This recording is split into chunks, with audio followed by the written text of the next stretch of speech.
శ్రీమాత్రే నమ. జయ గురు దత్తాత్రేయ నమ. ఈ వీడియోలో మనం ఆగస్టు 1వ తారీఖు నుంచి 31వ తారీఖు మధ్యలో జరగబోయే మాస ఫలితాలు సింహరాశి వారికి ఏ విధంగా ఉండబోతున్నాయి అన్న విషయాన్ని మనం పరిశీలిద్దాం. మరి సింహరాశి వారికి ఈ నెల ప్రారంభంలో ఉన్నటువంటి గ్రహస్థితి రాశి అందే శుక్ర బుధులు, ద్వితీయ స్థానంలో కేతువు, అష్టమ స్థానంలో రాహు, సప్తమంలో శని, దశమ స్థానంలో కుజ గురులు, మరి 12లో రవి. ఈ గ్రహస్థితి ఈ రాశి వారికి చాలా అనుకూలంగా ఉన్నది. ముఖ్యంగా రాశి యందు శుక్రగ్రహ సంచారం, దశమ స్థానాధిపతి అలాగే విక్రమ స్థానాధిపతి అయినటువంటి శుక్రుడు రాశి యందు ప్రవేశించడం వల్ల జాతకుడికి చాలా ఉత్సాహంగా, ఎవరి సహకారం లేకుండా స్వయం కృషిలోనే జీవితంలో అభివృద్ధి చెందే ప్రయత్నం చేయడం కానీ, ఏదైనా ఉపాధి అవకాశాల కోసం చేసే ప్రయత్నాలు 100% ఫలించే అవకాశం ఉన్నది. అలాగే శుక్రుడు రాశి యందు సంచరించడం వల్ల జాతకుడు గతంలో కన్నా చాలా ఖరీదైనటువంటి ఆలోచనలు, అలాగే వస్త్రాలు, లేదా స్త్రీలైతే ఖరీదైనటువంటి ఆభరణాలు ధరించడం, మంచి విలువైన వస్త్రాలు సమకూర్చుకోవడం, ఎక్కువగా ఒక సెలబ్రిటీ మాదిరిగా ఉంటూ ఎక్కువగా ఫంక్షన్స్లో వాటిలో పాల్గొని గౌరవమైనటువంటి స్థానాన్ని పొందుతూ ఉంటాడు జాతకుడు. అంటే అందరి చేత గౌరవించబడుతూ ఉంటాడు. స్వయం కృషితో జీవితంలో పైకి వస్తాడు. ఎవరి సహకారం లేకుండా వాడి పనులు వాడే చేసుకొని జీవితంలో అభివృద్ధికరంగా ఉండే అవకాశం ఉంది. దానికి బుధుడు రావడం వల్ల ఇది ఉన్నత విద్యాయోగం. ఎవరి జన్మజాతకంలో శుక్ర బుధులు కలిసి ఉంటారో వాళ్ళు కంపల్సరీగా అప్ టు పీజీ వరకు వెళ్తూ ఉంటారు. నిరంతరం విద్యా అన్వేషణలో ఉంటారు. అటువంటి బుధుడు కూడా రాశిలో సంచరిస్తూ ఈ బుధ శుక్రుల సంయోగం వల్ల జాతకుడికి ఉన్నత విద్యాయోగం ఏర్పడింది. ఎవరైతే పీజీ లాంటి కోర్సులో ప్రవేశం కొరకు ప్రయత్నం చేస్తున్నారో వాళ్ళకి సమయం అనుకూలంగా ఉంటుంది. అలాగే ప్రభుత్వ పరీక్షలు ఎవరైతే రాస్తుంటారో, ఏదో సివిల్సో యూపీఎస్సీయో అలాంటి పరీక్షలు రాస్తున్న వారికి వారి ఆలోచన శక్తి పెరిగి చక్కని ఫలితాన్ని ఈ 2 గ్రహాల కలయిక వల్ల పొందే అవకాశం ఉంటుంది. అలాగే ఆగస్టు 16 తర్వాత ఈ కాంబినేషన్లోకి రవి కూడా వచ్చి చేరడం వల్ల ఖచ్చితంగా జాతకుడికి సెల్ఫ్ కాన్ఫిడెన్స్ పెరుగుతుంది. తనలో ఉన్నటువంటి సామర్థ్యంతో ఏదైనా సక్సెస్ఫుల్గా వెళ్ళే అవకాశం ఉంది. సో ఇవన్నీ బాగున్నప్పటికీ కూడా మరి శని వక్రించి ఈ సప్తమాన్ని అంటే సింహరాశిని చూడటం వల్ల మరి జాతకుడు ఎంత కష్టపడ్డా కూడా అనుకున్న ఫలితాన్ని పొందలేకపోతుంటాడు.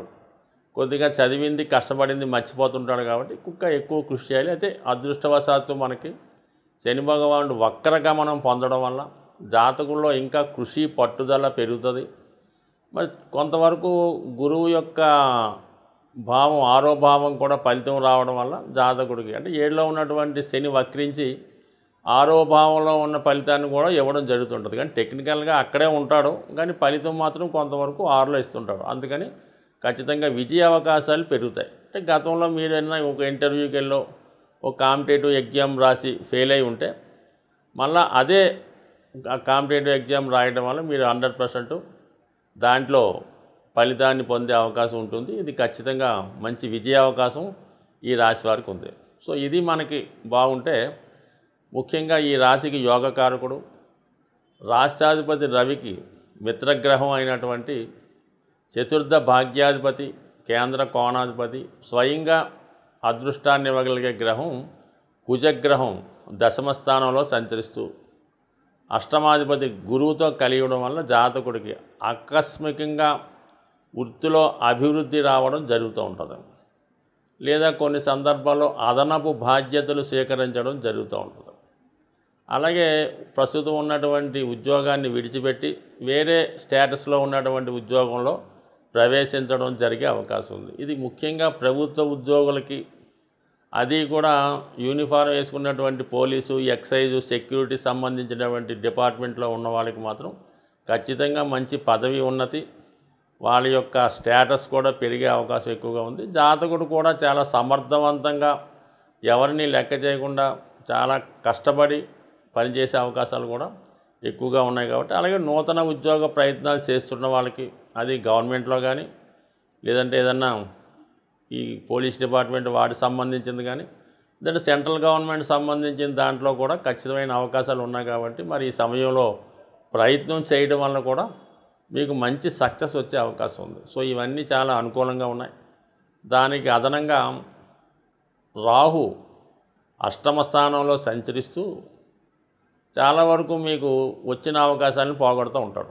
దానికి ఇప్పుడు రాహు కూడా శని యొక్క నక్షత్రం మీద మారడం, శని భగవానుడు కూడా ఈ వృత్తి స్థానం మీద ప్రభావం చూపడం వల్ల మరి ఖచ్చితంగా జాతకుడు ఈ నెలలో ఉద్యోగ ప్రయత్నం మాత్రం 100% ఫలించే అవకాశం ఉంది. కానీ చాలా వరకు పనులు చివరిదాకా వచ్చి ఎవరికైతే ఆగిపోతున్నాయో వాళ్ళు ఈ వారంలో ఆదివారం రోజు ఒక 9 తమలపాకులు తీసుకోవడం, 9 తమలపాకులు తీసుకొని 9 అరటిపళ్ళు, అంటే బాగా ముగ్గిన అరటిపళ్ళు 9 తీసుకొని ఏదైనా హనుమాన్ ఆలయంలో స్వామికి సమర్పించి, అలాగే మీరు అతి వేగంగా చేయగలిగితే ఒక 9 ప్రదక్షిణలు చాలా వేగంగా చేసే ప్రయత్నం చేయండి.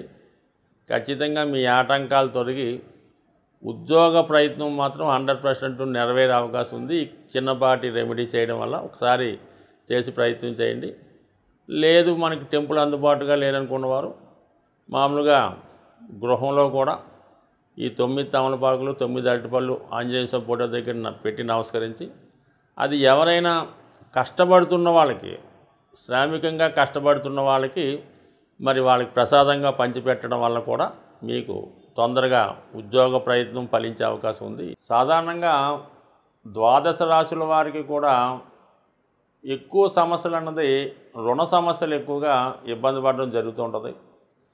ఆ రుణ సమస్యల పరిష్కారానికి మరి ఈ నెలలో మీకు చాలా సక్సెస్ఫుల్గా 100కి 100% జరిగే రెమెడీ ఒకటి మీకు చెప్పడం జరుగుతుంది. అది జాగ్రత్తగా మీరు చేయడం వల్ల ఈ రుణ సమస్యల నుంచి బయటపడే మార్గం కనబడుతుంది. దానికి ఏం చేయాలంటే మీరు మంగళవారం రోజు సింధూరం, అంటే మామూలుగా ఒక మంచి సింధూరం ట్రై చేసుకోవాలి. మనకి మామూలు చిన్న చిన్న పూజా స్టోర్లో దొరికే కల్తీ సింధూరం కాకుండా కొద్దిగా ఫేమస్గా ఉన్నటువంటి దాంట్లో షాపుల్లో మంచి సింధూరం అన్నది లభిస్తూ ఉంటుంది. దానికి అంటే మీరు మనం చేయట్లేదు, ఆ టెంపుల్లో పూజారి గారికి ఇవ్వడం వల్ల ఆ సింధూరంకి మామూలుగా ఈ సంపంగి నూనె అని, మల్లె నూనె అని బాగా మంచి స్మెల్ వచ్చే ఆయిల్స్ ఉంటాయి. దొరికితే చామంతి నూనె, లేదంటే మల్లె మొగ్గల నుంచి తయారు చేసిన నూనె, లేదంటే సంపంగి నూనె. అది కొంతవరకు కొంత ఖరీదైనా కూడా ఎంతైతే మరి ఆంజనేయ స్వామి యొక్క విగ్రహం ఉంటుందో ఆ విగ్రహానికి చక్కగా ఈ సింధూరం, ఆ సుగంధ తైలం కలిపి మొత్తం లేపనంలా చేస్తారు. మనకి ఇక్కడ ఆంధ్ర తెలంగాణ ప్రాంతంలో అయితే దాన్ని అభిషేకం అంటారు. ఆ విధంగా సింధూరంతో ఈ తైలం కలిపి ఆంజనేయ స్వామి విగ్రహానికి సంపూర్ణంగా అలంకరించడం వల్ల, అలంకరించిన తర్వాత తమలపాకుల మాల స్వామికి అర్పించిన వల్ల ఖచ్చితంగా మీకు దాని తర్వాత ఏం చేయాలంటే మీరు అది ఆలయమైనా బయట ఉన్నటువంటి ఆంజనేయ స్వామి ఆలయమైనా 108 ప్రదక్షిణలు చేయవలసి ఉంటుంది. ఎలాగా? చాలా అతి వేగంగా ఆంజనేయ స్వామి ఎంత వేగంగా ప్రయాణిస్తాడో మీ యొక్క ఓపికను బట్టి 108 ప్రదక్షిణలు అతి శీఘ్రంగా చేయడం వల్ల మీలో ఒక శక్తి ఆవహించి రుణ సమస్యలు ఉన్న వాళ్ళకి రుణ సమస్యలు తీరే మార్గం కనబడుతుంది. అలాగే ఉద్యోగ ప్రయత్నం కూడా దీనివల్ల ఫలించే అవకాశం ఉన్నది. సో ఇది స్త్రీలకు కొంతవరకు ఇబ్బందికరంగా ఉంటే, స్త్రీలైతే పౌర్ణమి రోజు పొద్దున్న నుంచి సాయంకాలం దాకా ఉపవాసం ఉండగలిగిన వారు ఉపవాసం, లేని వాళ్ళు ఏదైనా ఫ్రూట్స్ లాంటివి తీసుకొని, మరి పౌర్ణమి నాడు వెన్నెల ఎక్కువగా ఉంటుంది కాబట్టి వెన్నెల అంటే చంద్రోదయం అయిన తర్వాత వీలైతే మీరు తెలుపు రంగు వస్త్రాలు మామూలుగా ట్రెడిషనల్ వస్త్రాలు అవ్వచ్చు, మామూలుగా మీరు లోకల్గా వేసుకున్నటువంటి పంజాబీ డ్రెస్ లాంటిది కూడా అవ్వచ్చు. తెలుపు రంగు వస్త్రాలు ధరించి అమ్మవారికి పాయసం నైవేద్యంగా పెట్టాలన్నమాట. పాయసం నైవేద్యంగా పెట్టి అదే వెన్నెల్లో కానీ లేదంటే అమ్మవారి దగ్గర లలితా సహస్రనామాన్ని సంపూర్ణంగా పారాయణ చేసి ఆ యొక్క ప్రసాదాన్ని కేవలం మీ యొక్క కుటుంబ సభ్యులు మాత్రమే సేకరించడం వల్ల కూడా మరి మీకు వివాహ సమస్య ఉన్నా, రుణ సమస్యలు ఉన్నా కంపల్సరీగా మీకు దాని నుంచి బయటపడే మార్గం కనబడే అవకాశం ఉన్నది. సో ఇది ఒకటి వివరంగా చేయండి. ఎంత పెద్ద రెమెడీ చేయలేని వాళ్ళు ఏం చేస్తారంటే మామూలుగా సింధూరాన్ని చక్కగా కొబ్బరి నూనెలో కలిపి ఒక 108 తమలపాకులు తీసుకొని ప్రతి తమలపాకు మీద సింధూరంతో ఒక చిన్నగా ఒక మనకి ఈ ఉంగరం వేలుతో చిన్న గీతలా గీసి ప్రతి ఒక తమలపాకు ఒక ఆంజనేయ స్వామి యొక్క నామంతో లేదంటే శ్రీరామ అని స్వామి పాదాల దగ్గర ఉంచి మీ యొక్క కోరిక చెప్పుకోవడం వల్ల 100% మరి ఏదైనా ఆంజనేయ స్వామికి తమలపాకులు ఏ విధంగా సమర్పించినా మీరు ఏ ప్రయత్నం చేసినా స్వామికి చెప్పుకుంటే అది ఖచ్చితంగా తీరే అవకాశం ఉంది. అది ఒకటి న్యాయబద్ధంగా ఉండాలి తప్ప అన్యాయబద్ధంగా ఉంటే మాత్రం అది తిరిగి మీకే ప్రమాదం అయ్యే అవకాశం ఉంది. స్వస్తి.